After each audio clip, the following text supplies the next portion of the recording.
Soy Tiberio Claudio César, también conocido como Claudio. Nacido el 1 de agosto del 10 a.C. en Lugdunum en Galia, actualmente Lyon, y fallecido el 13 de octubre del 54 después de Cristo. Durante mi gobierno como emperador romano, del 41 al 54 después de Cristo, logré extender el dominio en el norte de África y convertí a Britania en una provincia. Nací como hijo de Nerón Claudio Druso, un general romano popular con mucho éxito, y de la joven Antonia. Esto me hizo sobrino del emperador Tiberio y nieto de Livia Drusila, la esposa del emperador Augusto. Mi nacimiento en el seno de tan distinguida familia imperial no solo me proporcionó una posición privilegiada en la sociedad romana, sino que también me colocó en un camino lleno de expectativas y desafíos, marcado tanto por mi linaje como por mi salud y mis intereses personales. Desde joven, mi salud frágil, mi apariencia poco atractiva, mi torpeza y mi falta de refinamiento no parecían destinarme para la vida pública. Considerado por muchos en la familia imperial como una vergüenza, pasé mucho tiempo dedicado a mis estudios y entretenimientos privados. Fue Livio, el historiador, quien valoró y fomentó mi interés por la historia. Me dediqué a escribir, entre otras obras, un panfleto en defensa del político republicano y orador Cicerón, así como una historia de Roma comenzando con el Principado de Augusto.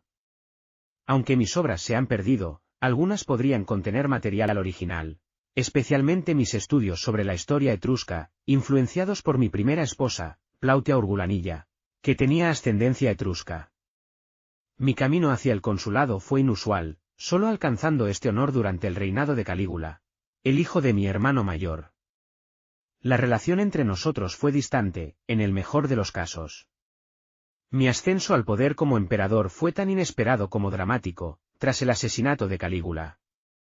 Fui encontrado temblando en el palacio, al día siguiente, la guardia pretoriana me proclamó emperador.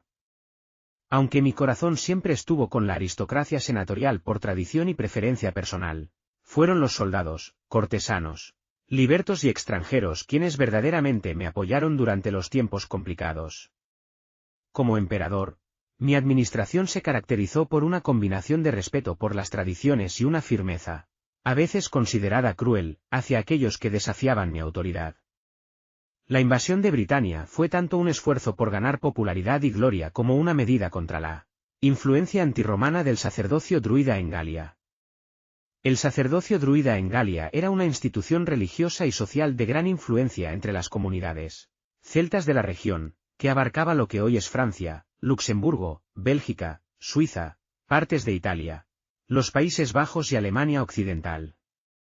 Los druidas eran más que simples sacerdotes, desempeñaban múltiples roles dentro de sus sociedades, actuando también como jueces, maestros, y consejeros de los reyes y líderes tribales. Como líderes espirituales, los druidas eran responsables de llevar a cabo rituales religiosos, sacrificar animales y posiblemente, ofrecer sacrificios humanos. Aunque este último aspecto es más controvertido y se basa en gran medida en fuentes romanas, que pueden haber tenido sesgos en su descripción de las prácticas celtas. Creían en la reencarnación, lo que influía en su actitud hacia la muerte y el más allá, y tenían un profundo conocimiento de la naturaleza, las estrellas y la medicina.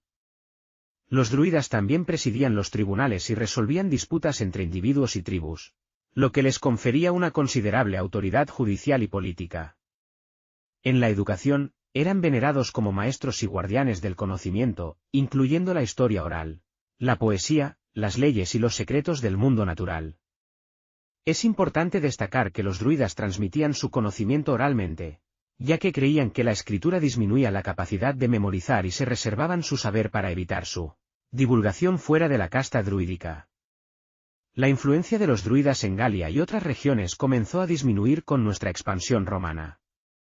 Nosotros, bajo el liderazgo primero de Julio César y después bajo mi propio mandato, percibíamos a los druidas como una significativa amenaza contra nuestra autoridad y los esfuerzos de romanización de las poblaciones conquistadas.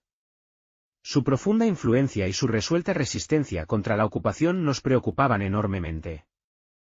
Por tanto, adoptamos medidas decisivas para erradicar el druidismo, lo que incluyó la destrucción de sus lugares sagrados y la prohibición de sus rituales. Estas acciones llevaron, con el tiempo, al declive de esta institución tan poderosa en Galia y más allá, en el vasto mundo celta. Además, trabajé en la expansión del imperio, anexionando territorios como Mauritania, Licia y Tracia, y evitando conflictos mayores con germanos y partos. Mi gobierno también se centró en mejoras administrativas y judiciales, extensión de la ciudadanía romana y fomento de la urbanización a través de la fundación de colonias. A nivel personal, mi vida estuvo marcada por matrimonios conflictivos, especialmente con Mesalina y más tarde con Agripina la Menor. Esta última influyó decisivamente en la adopción de su hijo, Lucio Domicio Aenobarbo, conocido posteriormente como el emperador Nerón, en detrimento de mi propio hijo británico. Mi reinado concluyó abruptamente cuando fui envenenado, presumiblemente por Agripina, en el año 54 después de Cristo. A pesar de las críticas y burlas sobre mi capacidad y carácter, reflejadas en trabajos como la Apocolosintosis de Séneca, me esforcé por gobernar con una mezcla de humanidad, pedantería y firmeza, siempre intentando respetar y promover las tradiciones romanas. Los historiadores pueden debatir mis errores y aciertos, pero los documentos y las acciones de mi gobierno demuestran mi compromiso y la energía con la que abordé los asuntos del imperio.